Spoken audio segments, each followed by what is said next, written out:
Hello, my name is Scott Hanlon with Games in a Flash, and I'm going to talk about how you can use Flash to create iOS and Android apps. That's been available for a while. I think it's been available since Adobe Flash 5.0, but at least 5.5. In Adobe Flash 6.0, it became very feasible. A lot of the limitations and shortcomings of Flash apps pretty much removed. The ability to make good quality animations and performance and everything was most of the things that would argue against using Flash were removed, and now it is a great way to make apps very affordable. And let's talk about how you can do that. Now, before I show you the advantages and disadvantages and how you can do it in Flash, I'm going to show you a few examples of apps that we've made using Flash. This first one is called Cablingo Spanish. It is a game that you can learn some basic Spanish vocabulary. By the way, I'm using a tool you might be interested in. It's called Reflection, and this allows me to show my iPad on my Mac screen while I record. I'm going to show you a simple game here. This is a game that we made. It's very simple vocabulary things. This is a basketball game. We see the Spanish word down at the bottom, and I click on the word or the picture that goes with the word, and it tells me whether or not I'm correct. And it's a good way to learn. It's a simple way to learn basic Spanish vocabulary. I'm going to just show you just a few more games here. There is a little bit of a lag when I'm showing you on the screen here. This is the matching game. It's basic like concentration game. And if I press on two different things, try to match it. Okay, so I'm trying to match the word there. I matched star, the word star, with the Spanish word. Okay, so this is the Flash game that we used in the Cablingo Spanish game. We just modified it. We changed the art out, and we made it so that you were matching, instead of the silly faces and match a smiley, you are matching a Spanish word with the picture that goes with the Spanish word. And it's a relatively simple idea. We have 5 games in it, and all 5 of those games were taken from Games in a Flash and reskinned and updated and integrated all together into the Cablingo Spanish game. And this is one more game that we made. We worked with the folks at paddywhacklane.com, and we took their beautiful art and added it to our game engine from gamesinaflash.com, and we made customizations and otherwise updated it to make it work the way they wanted it to work. And then we simply exported it as an app, and you can find that in the Apple App Store. The name of it is Costume Club Coloring. It's from paddywhacklane.com. This was made entirely in Flash, and we modified that game from our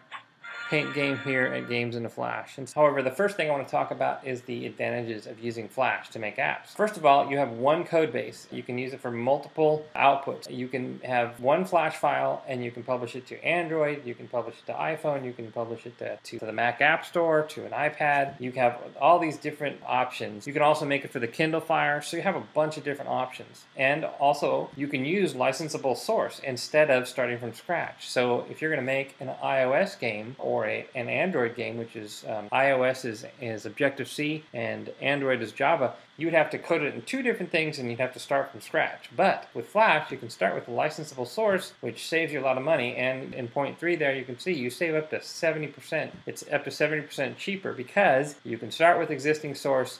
You can just modify it. You can have one source instead of having to do it for Java and for iOS. Also, Flash programmers are cheaper. If you're going to hire someone to do an Android or a iOS app, they're more expensive. On a per hour basis, you will be paying more. Another advantage is it's quicker to market. You can go from concept to publishing to having it in the App Store much quicker. And then the other advantage is Flash's huge user base and third-party solutions. There is a bunch of, again, it's licensable sources, but also small extra tools that you can use to use Flash, like Zinc, for instance. Zinc is what you would use to publish to the Mac App Store. So Flash has those advantages, and they're great. However, there are some disadvantages, or at least there's some limitations. One of the first limitations is animated content needs to be reworked usually, particularly if you have a pre-existing Flash game. You have to rework it because Flash is designed to use the CPU on desktops and laptops and that kind of thing, but on mobile devices that's not as powerful, so you want to rework it so that it is able to perform better on a mobile device. In some OS features may not be accessible. For instance, you sort of need a third-party solution for doing in-app purchases and stuff like that, so you may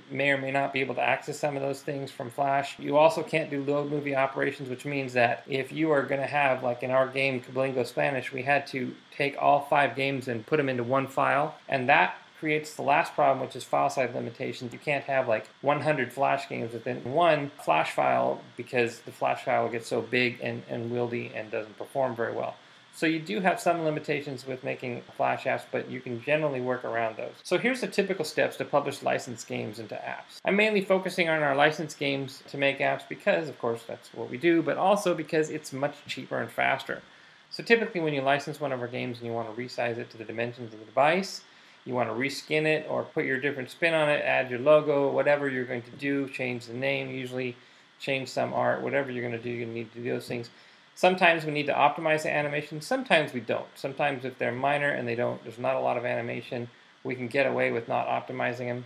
And then finally, the code sometimes needs to be optimized, including making it, for instance, if there's a typing game, you might want to avoid that or change how the game works. Or if the game uses a keyboard and the arrow keys on the keyboard, there's no arrow keys on the touch device, and so you might want to change how that works or whatever. So there's sometimes you need to make adjustments for a mobile device, but in general, it's pretty straightforward. And in many games, there's little or no adjustments needed, but besides maybe resizing and reskinning it. But in terms of code and animation, there's a lot of games that don't require extra stuff. At Games on a Flash, we do offer a game bundle, which you might want to take advantage of in order to make apps. You can get a couple of games and combine them into one. It allows you to get them much cheaper even, and that way you can make a cool app with a bunch of different game options, or you can buy just one, of course, and turn it into your app. You can go here to see one of our game bundles, or you can click on the link below to get one of the game bundles or different games. I'm going to go ahead and put our normal Games in the Flash link there so you can just do a search for any kind of game that you might want to make into apps. But if you want to make a game quickly, cheaply, and affordably, coming to Games in the Flash and using one of our game engines to make a game for an app, maybe for a promotion, is probably one of the cheapest and fastest ways you're going to be able to get that to market. So come check us out, and thanks for watching.